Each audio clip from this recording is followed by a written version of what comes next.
அனைத்து ஆசிரிய பெருமக்களுக்கும் இனிய மாலை வணக்கம். இன்னைக்கு இந்த வீடியோ என்ன பார்க்க வரோம்னா, டெட் மார்க் குறைப்பாங்களா? மாட்டாங்களா? ஒரு செய்தி ஓடிக்கிட்டு இருக்கு எல்லா யூடியூப் சேனல்லயும். 75 ஆக்கிட்டாங்க. 80 82 வந்து 75 எடுத்தா போதும். 80, 81, 82 எடுத்தவங்க அடுத்த கட்டத்துக்கு படிக்க போலாம் அப்படின்னு சொல்லி பேசிக்கிட்டு இருக்க யூடியூப் சேனல்ல நிறைய சேனல்ல நான் வந்து பார்த்துக்கிட்டு இருக்கேன். ஆனா வந்து அதுல எதுவுமே இதுவரைக்கும் அரசு அதை பற்றிய செய்தி எதையுமே அறிவிக்கவில்ல. அது வந்து மனதுக்கு சந்தோஷம் தான் அளிக்கும் ஒழிய, உண்மையான நிலவரம் வந்து அது கிடையாது கண்டிப்பா. ஏனென்றால் வந்து அரசு வந்து 2023லயும் இதே கோரிக்கை வச்சாங்க. ஆனா அரசு அதை பரிசீலிக்கவில்லை. இப்போது எலக்ஷன் இருக்கனால பரிசீலிக்கலாம்னு நினைக்காங்க. நினைப்பதில் தப்பில்லை. ஆனால் அதற்கான அரசாணை வெளியிடப்பட வேண்டும். 75 மார்க் அரசாணை வெளியிடப்பட வேண்டும்.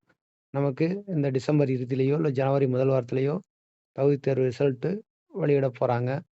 அதுக்குரிய வேலைகள் நடந்துட்டு இருக்கு. டிஆர்பில இருந்து வந்த செய்தி தெரிவிக்குது நமக்கு. அதனால மார்க் குறையுதோ, குறையலையோ நம்ம அடுத்த கட்ட நடவடிக்கையை நோக்கி பயணம் செய்யணும். 80, 81, 82 இதுல 82 எடுத்தவங்க அடுத்த எக்ஸாமுக்கு அதாவது நியமன தேர்வுக்கு படிக்க ஆரம்பிக்கலாம். 82 கீழ எடுத்தவங்க ஒரு 1 மார்க், 2 மார்க் குறைஞ்சிருந்தா ஏதோ ஸ்டார் கொஸ்டின் குடுத்தா பாஸ் ஆகறதுக்கு வாய்ப்பு இருக்குது. அவங்க தேர்வு அடையறதுக்கு வாய்ப்பு இருக்கு. ஆனால் அதையே நம்பிக்கிட்டு இருக்கக்கூடாது. நம்ம அடுத்த கட்டமான அடுத்த தகுதித் தேர்வுக்கு படிக்க ஆரம்பிக்கலாம். இது வந்து ஃபேக்ட்ட தான் சொல்றேன். அதுக்காக நான் எதுவும் தவறா சொல்றேன்னு நீங்க நினைச்சிற வேண்டாம். உண்மையான நிலவரம் இதுதான். 75 ஆக்குவதற்கு அரசு அறிவிப்பு தான் வந்து அரசின் கொள்கை முடிவு தான்.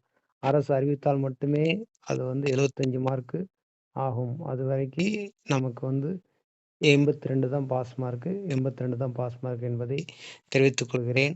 அடுத்த வாரம் நமக்கு ரிசல்ட் இந்த வாரம் டிசம்பர் இறுதியிலோ, ஜனவரி முதல் வாரத்திலோ முடிவுகள் வெளியிடப்படலாம் என்று நம்பப்படுகிறது.